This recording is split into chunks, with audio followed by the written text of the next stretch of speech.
Menikahi Majikan Ibu, karya Casanova, episode 129. Rasa sayang itu bertumbuh.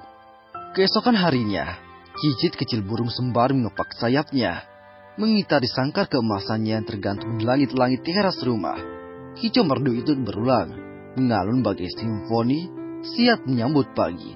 Ditambah suara gemericik air kolam ikan kecil, tepat teras samping yang baru saja selesai dibuat, menambah indahnya suara yang menyambut pagi. Ya, karena permintaan gadis kecil mereka yang tiba-tiba menyukai ikan koi, Bara membuatkan Isabel kolam ikan persis seperti yang diinginkan sang putri. Kolam kecoklatan dengan air mengacur dari batuan buatan. Tampak 3 ekor ikan berwarna putih bercak tidak beraturan, kemerahan, menarik di dalam jernihnya air. Keluarga kecil Bara baru saja memulai hari mereka dengan sarapan pagi, menu roti tawar sederhana dengan polesan beraneka selai dan margarin bertampur coklat meses kesukaan Isabel. Bel, aku kantor sekarang. Pamit Bara. Berdiri sembari menggeser pelan kursi ke belakang setelah menyelesaikan suapan terakhir. Bella masih membantu Isabel menyelesaikan potongan roti di atas piring, hanya mendongak, menyerahkan pipi dan keningnya untuk santapan bibir suaminya seperti biasa. Iya mas, sahut Bella menikmati suapan lembut bibir suaminya. Tanpa mengantar sampai ke pintu, Bara berangkat ke kantor sendirian tanpa disopir Pak Rudi. Hari-hari Bella sejak kembali ke Jakarta bisa dikatakan damai. Tidak ada bayangan masa lalu yang tadinya terus menghadang bahtera rumah tangga mereka. Belakangan, biduk itu bisa terbilang tenang melalui mengikuti arus. Bella sibuk dengan kehamilan, dengan mengurus putri kecilnya, dan Bara sibuk dengan pekerjaan dan proyek-proyeknya.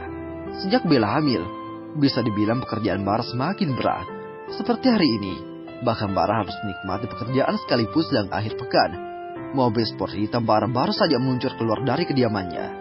Tidak lama setelahnya, tampak sebuah Alphard dengan warna yang sama menerobos masuk tanpa permisi ke halaman rumah. Belum sempat security yang menjaga gerbang menutup pagar rumah itu, tiba-tiba dari sisi kanan jalan meluncur mobil hitam buat penjaga berseragam hitam itu mengalah, membiarkan kendaraan itu meluncur dan berhenti tepat depannya. Selamat pagi Pak, sapanya mengetuk jendela mobil sisi sopir. Sang sopir segera menurunkan kaca. Pak Roland, yang bertemu Pak Bara. Jelasnya tersenyum, jempolnya menunjuk kursi belakang. Tampak lelaki dengan kemeja hitam, berwayar raja, oriental, duduk dengan santainya. Lelaki itu masih mengenakan kacamata hitam, duduk dengan tangan terlipat. Maaf Pak, tetapi Pak Bara baru saja keluar. Jelas security rumah. Wah, bagaimana Pak? Sopir yang masih memegang kemudi dengan kedua tangannya tampak menoleh ke belakang untuk minta pendapat majikannya. Lelaki itu tertegun sejenak, membuka kacamata hitam menggantung di hidung mancungnya, dan menyimpan di saku kemeja. Kalau begitu, kita kembali sah. Kalimat tidak terselesaikan saat netranya menangkap sosok Bella yang keluar dari pintu utama, sambil menggandeng tangan Isabel. Perasaan hangat menelusup, menuhi relung hatinya. Hanya dengan memandang dari kejauhan saja, naluri ayah yang selama ini tidak pernah terpancing keluar dari dirinya, tiba-tiba menerobos batas akal sehatnya. Tanpa memberi jawaban pasti, Roland melangkah turun dari mobilnya. Selamat pagi, Nyonya. Maaf mengganggu paginya. Sapa Roland tersenyum. Kali ini laki-laki itu memberanikan diri menatap Bella. Tidak seperti pertemuan pertama mereka. Roland lebih fokus pada putri kecilnya. Bella mengangguk tanpa suara. Maaf, Mas Bara sedang kantor hari ini.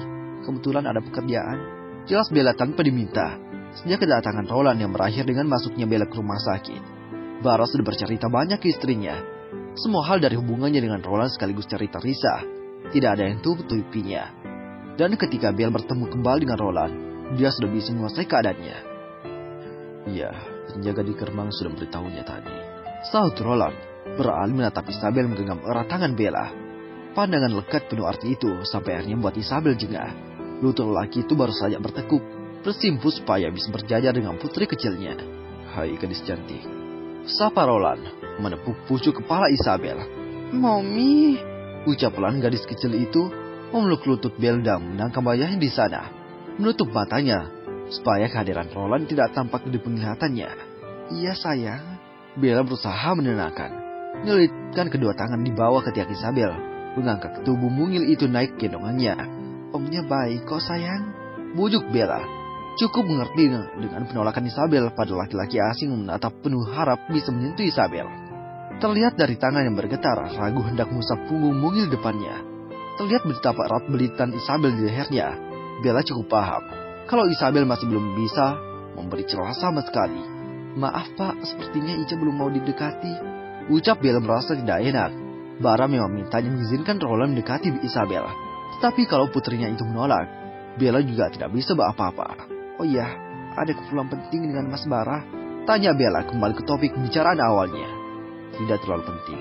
Kebetulan saya akan terbang ke Surabaya sekalian mampir," Ronald menjelaskan.